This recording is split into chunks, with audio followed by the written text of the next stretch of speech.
A Concise History of Buddhism by Andrew Skilton. Read by Jinananda.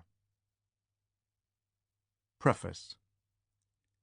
Buddhism describes itself in many ways.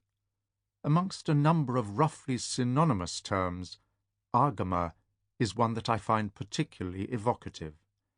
It is used to denote the textual heritage, particularly the collections of the Buddha's discourses, which were themselves called agama in those schools of Indian Buddhism that used Sanskrit as their scriptural language.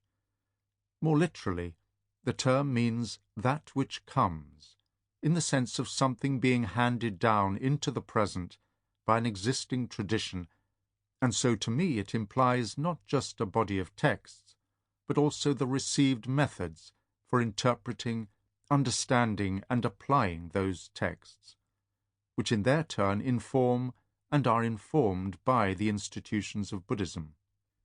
It is in these broader implications that I find the term the most suggestive, for it emphasizes that Buddhism is something handed down, something transmitted for the last 25 centuries by successive generations of Buddhists.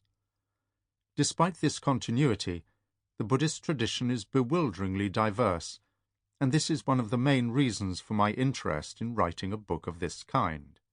Since my first meaningful contact with Buddhism some 18 years ago, I have been surprised, amazed, frustrated, and perplexed by this diversity. I will not try to measure the proportion of each.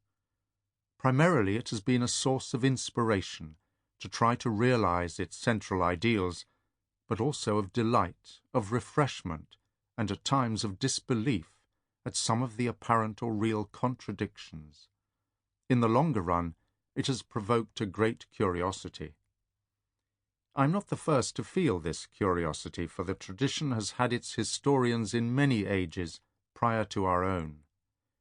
Nor am I alone in the present century, which has witnessed the production of so many attempts to unravel the knots of local traditions and weave a single cloth of Buddhist history. I have always wanted to ask questions about the Buddhist tradition, questions to which its own answers sometimes seemed incomplete or beside the point to my skeptical mind. I have no doubt that this work reflects that urge, but I also know that skepticism is a widespread feature of our modern society. We have been born in a skeptical age and a skeptical culture, but I remain convinced that to be skeptical is not to be Sample complete. Ready to continue?